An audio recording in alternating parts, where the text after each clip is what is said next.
네, 안녕하십니까. 기밀 무기입니다.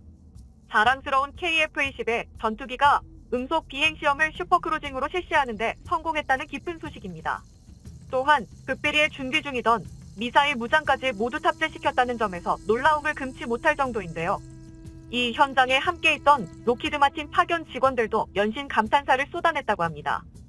이번에 성공한 음속 슈퍼크루징에 대해 간단히 설명해드리자면 우리 손으로 개발한 KF-20의 전투기뿐만 아니라 대부분의 군사용 항공기는 초음속으로 순항하기 위해 애프터 버너를 사용합니다.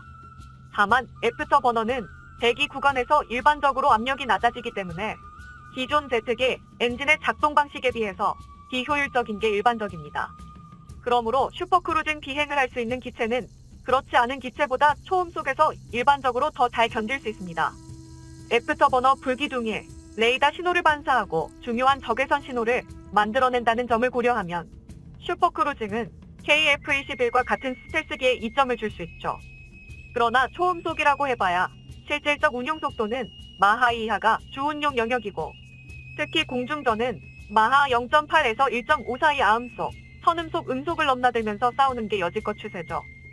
슈퍼크루징의 F-22도 속도는 마하 2를 못 넘기죠. 대략 1.5 전후이며 마하 2를 넘기면 항력 증가 등등 여러 요인으로 유지를 위해 애프터 버너 가동해야 하고 연료 소모가 급격히 많아져서 작전 시간이 뚝뚝 떨어지게 됩니다. 슈퍼크루징 안되는 4.5세대 등 대다수 전투기들은 외부 무장 장착량에 따라 큰 폭의 항력 증가로 음속 1.3 이상 유지도 애프터 버너 필요해지죠. 결국 긴급히 작전 공역으로 가던지 회피 기동하는 일정 조건 등 제외하곤 대부분 아음속, 선음속대에 머물 수밖에 없습니다. 속도를 중시해서 마하 3 등 아예 속도를 더 높이면 램젯, 스크램젯 등 엔진 유형이 바뀌는 게 더 낫고요. 터보젯, 터보팬, 램젯 등의 모든 구조 구현되는 가변 엔진의 신뢰성, 무게, 크기, 연료 소모, 출력 등 만족하는 엔진 안 나오는 이상 속도 싸움은 사실 거기서 거기입니다. 참고로 사실 적응형 가변 사이클은 추력도 10% 정도 이상입니다.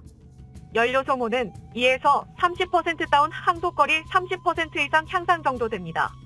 그러나 이러한 연구개발 및 비행시험은 KF-20의 전투기의 블록3부터는 완벽한 스텔스 성능을 갖춘 전투기로 양산될 계획이기 때문에 오늘의 성과가 중요한 이유입니다. 요즘 대한민국에서 이뤄지는 기술 발전을 보면 KF-20의 전투기의 6세대 진화도 시간이 지나면 진짜 해낼지도 모르겠습니다. 근래 들어 연구진들의 실력이 어메이징이라고 느껴질 정도입니다. 물론 당연히 해야 되는 작업이지만 그러나 멀리 봐야 합니다. 6세대급 추력을 가진 제트 엔진이 리버스 엔지니어링이나 예산 투입만으로 개발이 가능한 난이도면 중국이 20년 넘게 저렇게 헤매고 있지는 않겠죠. 제트 엔진의 코어 및 하드웨어를 완성해도 그건 어디까지나 60% 완성 수준입니다. 해당 엔진의 수명은 길게 유지할 수 있으면서 신뢰성을 확보하고 연료 소모를 효율적으로 해서 항속거리를 늘리고 빠른 추력 반응, 응답성을 획득하고 이 모두를 최소 PBW로 제어 가능하도록 FADC 전자제어 기능을 개발 구현해야 합니다. 엔진은 특히 신뢰성이 중요하기에 빨리빨리 보다 정확히 제대로 확실히 실험 검증해야 하고 지상용 터빈과 달리 다양한 기압 고도와 온도, 속도, 상황에서 운전 실적을 확보해서 증명을 해내야 해외 바이어들이 관심을 가져줄 것입니다. 당연히 전투기 부품 중 가장 중요한 부분인 엔진의 조종사 목숨이 달렸으니까요.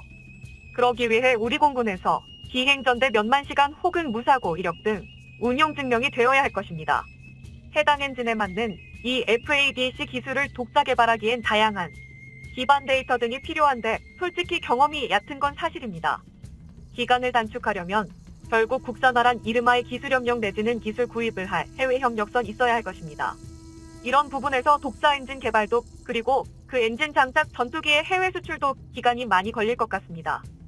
그러나 의외로 현재 F404 엔진 부품들은 모두 국내 생산이나 빨리 가능하지 않을까라는 추측도 하게 됩니다. 그 추가로 현재 엔진 기술 추세는 하드웨어적으로 더욱 고온 고압에서 견디는 소재 구조를 통해 추력 효율 등을 늘리는 방향이 진행 중인데 이 부분에서 우리 기술 개발이 일정 성과를 달성한 것도 맞습니다. 다만 미국은 한 발 더 나아가서 4세대 제트 엔진인 ACE 개발 완료를 눈앞두고 있는 상황입니다. 이는 적응형 가변 사이클 엔진인데 연료 소모를 한 자리 수준이 아니라 2에서 30% 감소 반대급부로 항속거리가 그만큼 늘어나서 완성되면 전투기 엔진 게임 체인저가 될 가능성이 있습니다. 미국은 이를 F-35A에 바로 이 적응형 가변 사이클 개조킷을 통해 개수된 엔진을 탑재해서 항속거리를 훅 늘리고 신뢰성 향상과 유지비 절감에 노력하겠다는 계획인 것 같은데, 나와도 당분간일지 상당 기간일지 알 수는 없지만 현재 미국의 수출이 금지될 거라는 이야기가 나돌고 있긴 합니다. 아니면 미공군 F-21을 대체하는 6세대 전투기용 엔진도 이 AC형 엔진이 될 듯해 보입니다.